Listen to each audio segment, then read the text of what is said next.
Hello everyone, welcome back to our Design a Camera tutorial. In the previous videos, we showed you how to create the typical components of a camera. Today we are going to show you how to create the final assembly of it in ZW3D. Let's begin. Firstly, create a new assembly file in ZW3D. Then, we insert the first component, top cover. As the top-down design method is used for the main body of the camera, we use the default frame as the placement type for the inserting component. Afterwards, we insert the back cover and the front cover using the same method.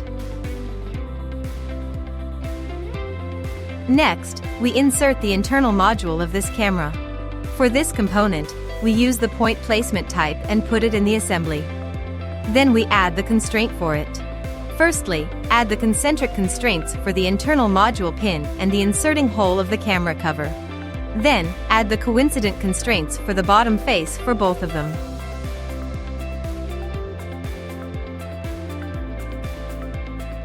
To avoid rotation for the previous concentric constraints, we add the parallel constraints for the back surface of the internal module and the back cover external surface. Next, insert and mount the hoop on the camera's front cover, which will be used to fix the camera lens later.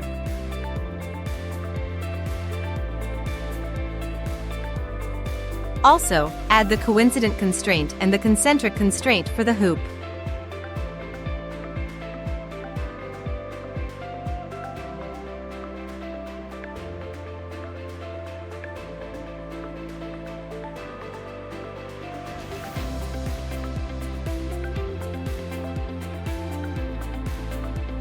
Then, add the concentric constraints for the mounting holes to lock the rotation of the hoop.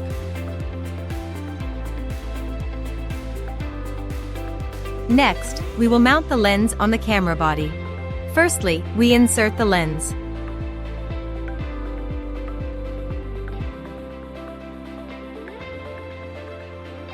Then, add the constraints. Similarly, we add the coincident constraint and the concentric constraint for the lens, and check the lock rotation option for the concentric constraint.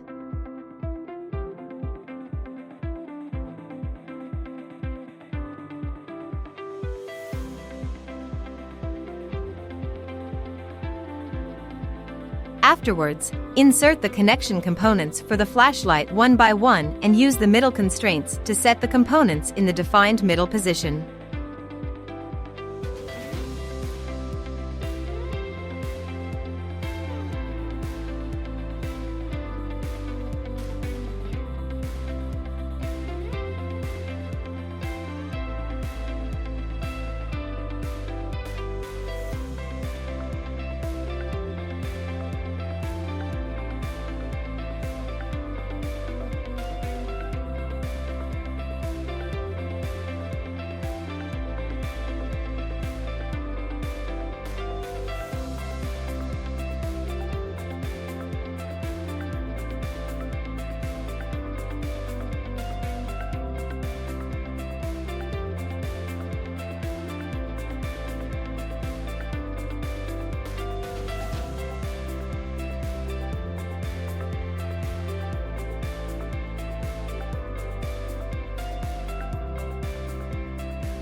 Now, we have finished the connection components insertion to the camera assembly. Next, inserting the internal flashlight. Add the concentric constraints and middle constraints to mount the internal flashlight on the connection components.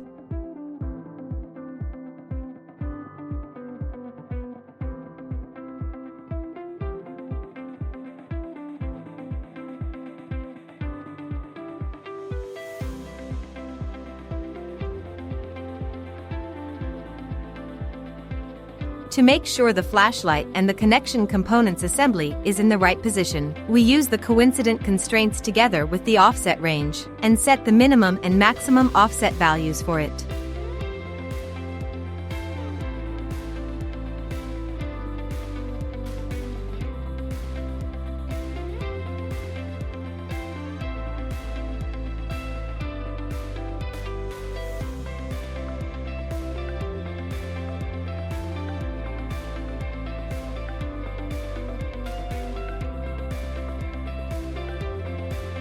Now, drag and check the motion of the flashlight.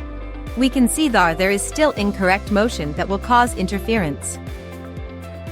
Therefore, we need to add the angle constraint for the connection component. Set the angle range between 90 degrees and 0 degree.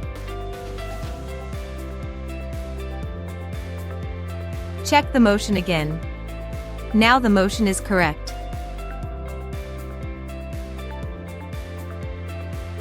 The remaining components assembly can be finished in the similar way.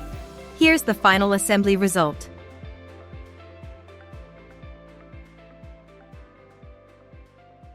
Stay tuned for the next part of our tutorial where we will show you how to apply different configurations to one assembly.